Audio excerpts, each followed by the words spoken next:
తెలంగాణ బీజేపీలో ప్రస్తుతం ఈ హై డ్రామా నడుస్తోంది.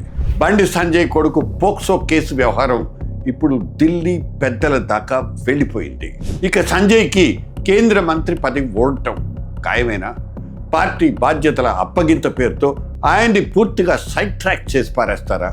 అయితే తెలంగాణలో పార్టీ ఉనికి పెంచడంతో పాటు క్యాడర్లో కొత్త ఉత్సాహాన్ని నింపడంలో కూడా సంజయ్ ఎంతో కీలకంగా వ్యవహరించారు. అటువంటి లీడర్ని హైకమాండ్ వదులుకుంటుందా అనేది ప్రశ్న. సంజయ్ కొడుకు భగీరథ్ పోక్సో కేసులో ఇరుక్కుని ప్రస్తుతం జైల్లో ఉన్నాడు. ఈ కేసు దేశవ్యాప్తంగా సంచలనం సృష్టించడంలో చాలా పొలిటికల్ డైమెన్షన్స్ ఉన్నాయి. BRS working president KT Rama Rao మీద, అదే కేటీఆర్ మీద ఈ మధ్య బండి సంజయ్ కొన్ని అనుచిత వ్యాఖ్యలు చేయటం దుమారం రేపింది. ఇంతలోనే బండి ఫ్యామిలీ పోక్సో దుమారంలో చిక్కుకుంది. ఇదే అదనుగా బీఆర్ఎస్ సోషల్ మీడియా బండి భగీరథ్ పోక్సో కేసును వైరల్ చేసి పారేసింది.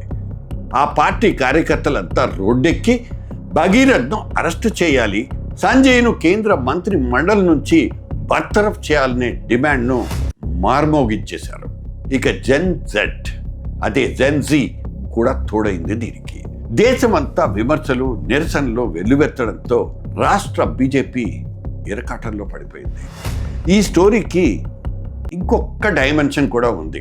సంజయ్ దూకుడిని చూసి ఓర్వలేని సొంత పార్టీ టాప్ లీడర్సే సందట్లో సడేమియాగా ఈ కేసును మరింత వైరల్ చేయించారనేది ఒక చర్చ.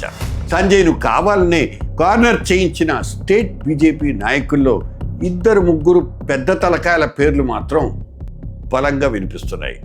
మొత్తానికి భగీరథ్ అరెస్ట్ అయిపోయాడు. కానీ సంజయ్ పరిస్థితి ఏంటనేదే ప్రశ్న. ఇప్పుడు ఇది ఒక హాట్ టాపిక్గా మారింది. అసలు స్టోరీ ఏంటంటే, స్టేట్ చీఫ్ రామచంద్రరావు ఢిల్లీ వెళ్ళి పార్టీ ప్రెసిడెంట్ నితిన్ నబీన్కి ఒక హాట్ రిపోర్ట్ సబ్మిట్ చేశారు. ఇందులో బండి కొడుకు సాయి భగీరథ్ కేసు డీటెయిల్స్తో పాటు మొన్నటి మోదీ పరేడ్ గ్రౌండ్ సభ ఇంటర్నల్ ఫీడ్బ్యాక్ కూడా ఉందని చెప్తున్నారు. మోదీ సభకు వచ్చిన ఊపంతా భగీరథ్ కేసుతో తుడిచిపెట్టుకుపోయిందనేది ఆ నివేదికలోని సెంట్రల్ థీమ్ అంటూ తెలుస్తోంది. భగీరథ్ వ్యవహారంతో రాష్ట్ర పార్టీ పేరు పూర్తిగా బద్నాం అయిపోయిందని కొందరంటుంటే, కాదు రామచంద్రరావు రిపోర్ట్లో మాత్రం బీఆర్ఎస్ వర్కింగ్ ప్రెసిడెంట్ కేటీఆర్ కావాలనే సోషల్ మీడియా ద్వారా ఈ రచ్చ చేయిస్తున్నారని, ఇది కేవలం వ్యక్తిగత విషయమని బండిని సమర్థించినట్లు సమాచారం. కానీ ఆల్రెడీ ఢిల్లీ స్పెషల్ టీం డైరెక్ట్గా అమిత్ షా, నరేంద్ర మోదీలకు ఇచ్చిన రిపోర్ట్ మాత్రం బండికి పూర్తిగా నెగటివ్గా ఉందని సమాచారం. దీనికి తోడు సోషల్ మీడియా బజ్ కూడా పీక్స్లో ఉంది. అందుకే అమిత్ షా నుంచి సంజయ్కి అర్జెంటుగా పిలుపొచ్చిందని కూడా సమాచారం. రేపో మాపో ఆయన హైకమాండ్ ముందు హాజరు కాబోతున్నారు. ఇటు చూస్తే ప్రెసిడెంట్ రామచంద్రరావు లేని టైం చూసి సంజయ్ నాంపల్లి పార్టీ ఆఫీసుకు వెళ్ళి తన అనుచరులతో భారీ షో చేశారు. ఈ షో ఆఫ్ పక్కన పెట్టండి, బయట ఫుల్ స్లోగన్స్, హడావుడి. నేను చనిపోతే శవం మీద పార్టీ జెండా కప్పాలంటూ స్టేట్మెంట్ డైలాగ్స్ పెంచారు. ఇవి ఇవాళ కొన్ని పేపర్స్లో హెడ్లైన్స్ కూడా.